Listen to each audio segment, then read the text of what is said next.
Welcome sa Dries TV. Kung interesado ka sa ganitong news, huwag kalimutang isubscribe ang ating YouTube channel. Maraming salamat! Welcome back again sa ating YouTube channel mga kakimpaw, and sa update natin ito ang pag-uusapan natin ay tungkol sa mga importanteng kaganapan kina Kim and syempre kay Paolo Avellino.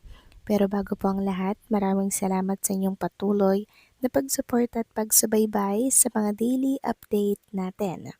Kaya naman bilang pasasalamat, narito po ang isang napili kong komento patungkol ito sa naging previous update. Mula ito kay Ginang Norma Dayag, sabi niya, "Good evening Durs TV, just finished watching The Alibi. So here I am sharing my insight to our idol. In the Durs TV, we will expect again that their show in Edmonton, California will give kilig and joy to their fans and me. Abangan namin yan sa YouTube channel mo. God bless us all, especially KP." Maraming salamat sa komento, Ginang Norma Dayag. Correct, tama po kayo dyan. Expect na natin na magiging successful na naman itong third leg show ni Kim and Paolo Abilino. Dahil hindi pa man po nagsisimula ang show ni Kim and Paolo, dumadagsa na po ang mga tao sa venue, mga kakimpaw. Isang patunay lamang na talaga namang marami ang interesadong makita at mapanood ang pagpapakilig ni Kim and Paolo dito sa Edmonton, Canada. Kaya ngayon pa lang gusto ko nang i-congratulate agad-agad si Kim and Paolo Avellino sa sobrang success ng mga show na ginawa po nila dito sa ibang bansa.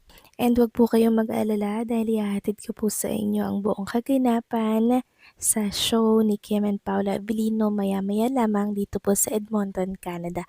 So maraming salamat sa komento at sa pagsuporta, Ginang Norma Dayag. God bless po at mabuhay kayo.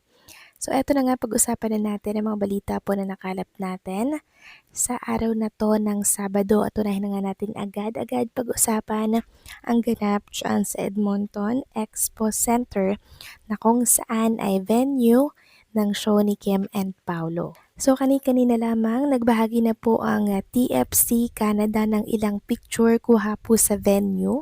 And makikita nga natin dito na naka-organize na po yung mga table-table na may mga lagay pong mga kung ano-ano, mga kakimpaw, bilang marahil ito pa-welcome sa mga pupunta po dito sa Edmonton, Canada show ni Kim and ni Paolo.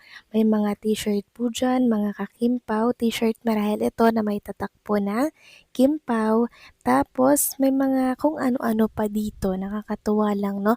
Dahil may mga paandar po ang mga fans ng Kimpaw. So friendly reminders lamang mga kakimpaw, magkakaroon ulit po ng trending party ngayong araw. Sabi nga dito, "Good day everyone, friendly reminder na may TP po tayo maya-mayang 8 AM. Sana makasama namin po kayo. Let's come together and support with all our energy. Kahit simple tweets, replies, or artists, malaking bagay na yon. Don't forget to save your drops para tuloy-tuloy ang posting natin. Let's aim to trend and make our presence felt worldwide. Maraming salamat, Kim Pao Lancia." So ang tagline po ay Kim Pao Sparks Edmonton. So paniguradong dadagungdong na naman mga ka-Kimpaw ang show ni Kim and Paolo Avellino dito po sa Edmonton Expo Center. Sabi nga dito ng isang netizen sa X, "Dadagungdong yan maya-maya, may lakas ng Kimpaw." At kung inyo mapapansin mga ka-Kimpaw, ang kanilang venue sobrang spacious, sobrang laki po, sobrang lawak. Sabi nga dito, "Oh, the couple dance floor is gonna be so spacious because the venue is huge. It's over 4K capacity, but they say it can still be opened up to 8K, but for now, just over 4K. Am I right about all the stuff there?" At alam nyo ba mga kakimpaw, kanina lamang nakapag-rehearsal na po si Kim and si Paolo Avellino. Siyempre may this or that na palaro dyan, katulad po ng mga nakaraan. May ibang palaro naman sila dito. Ano na naman kaya? yung meron sa this or that na yan.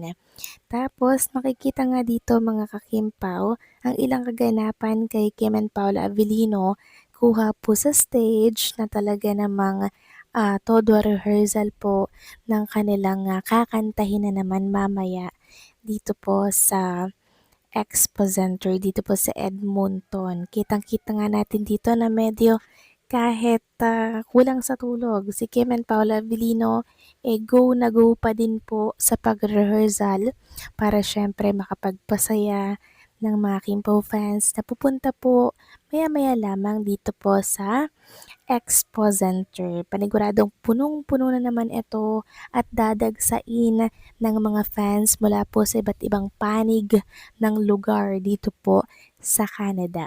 Sabi nga nila talagang magpapayanig sa kilig si Kim and si Paolo dito po sa Edmonton, Canada dahil paniguradong dadagsa nga naman po itong mga Kimpo fans sa iba't ibang panig po ng lugar ng Canada.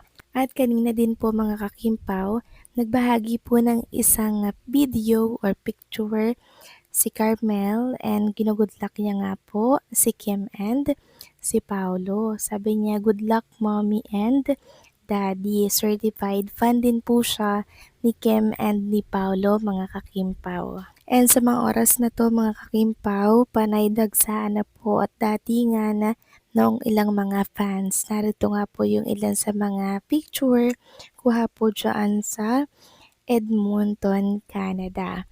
May pa-welcome pa nga po sa kanila dyan. Welcome to the city of Edmonton. So kahit 9:30 pa po ang simula, grabe po ang mga Kimpo fans.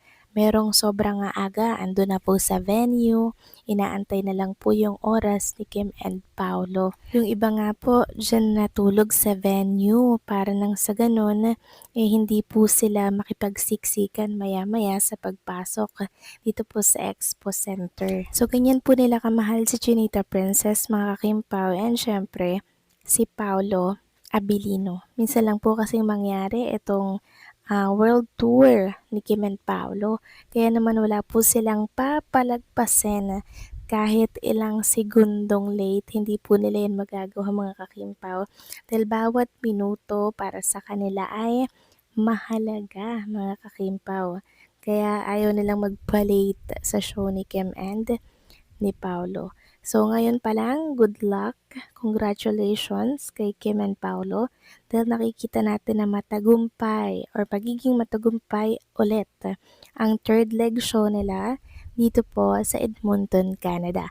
So paano mga kakimpaw, magantay lamang po ng iba pang update at maraming salamat po sa patuloy na pagsuporta.